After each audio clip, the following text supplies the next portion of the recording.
Fatama, merci beaucoup. Son Excellence, Madame ambassadrice du Royaume du Maroc en Bulgarie et en Macédoine, Zakia Midawi, Monsieur le directeur régional à l'AUF d'Europe centrale et orientale, Monsieur le directeur de l'ESFAM, chers membres du Centre de recherche pédagogique, ainsi les organisatrices de l'événement, chers amis francophones, bonjour. Tout d'abord, je vous remercie de m'avoir invité à ce forum virtuel qui concerne la mobilité des jeunes francophones en Bulgarie. Mon intervention se focalisait sur l'influence de la pandémie de la Covid-2019 sur le déroulement de notre formation en tant qu'étudiants étrangers à Sofia, ainsi que sur nos activités extra-universitaires, associatives, culturelles et touristiques. Certes, malgré les difficultés engendrées par la crise sanitaire, nous arrivons quand même à travailler et échanger entre nous à travers les différentes plateformes mises en place par notre établissement, ainsi qu'à travers les réseaux sociaux. Notre établissement ESFAM abrite une importante diversité ethnique et intellectuelle et culturelle francophone. Cette richesse aurait été plus profitable si nous l'avions engagée dans ce qui pourrait nous réunir pour mieux nous connaître, créer aussi des occasions pour davantage échanger entre nous.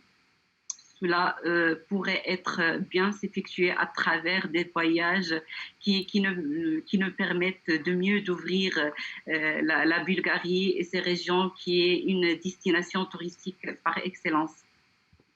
En ce qui me concerne, j'ai un peu franchi la zone de confort que la pandémie a créée et j'ai pu tisser des liens associatifs avec de nombreuses ONG et autres milieux associatifs à Sofia. Comme c'est le cas de l'Association des Marocains d'Europe centrale et l'orientale, AMICO, sous la direction de Madame Sabah Kitab, qui m'avait bien accueilli et soutenu lors de mon arrivée à Sofia. Je la salue.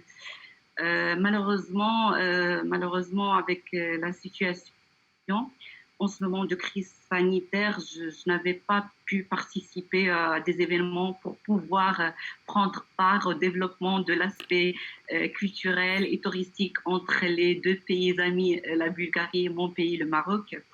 Lorsque le quasi-totalité en fait, des activités ont été gelées, les étudiants ont aussi freiné leur participation.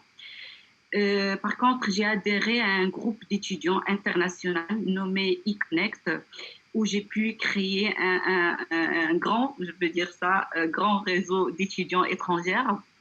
J'ai participé à différents événements, soirées, discussions, débats, jeux et voyages, et dans le respect bien sûr des gestes barrières, voilà, des gestes barrières.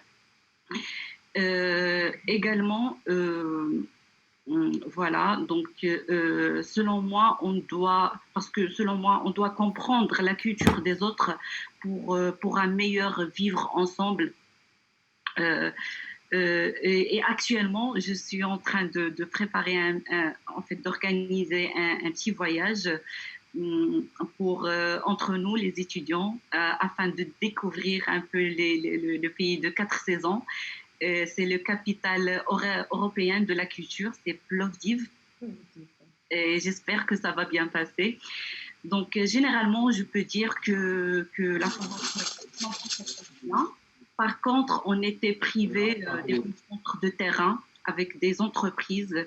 Et comme le stage fait partie de notre formation académique, on doit trouver un stage qui correspond aux spécialités de chacun. Pour moi, c'est le tourisme en tant qu'étudiante en M2, management des PME et territoires touristiques. Donc, c'est le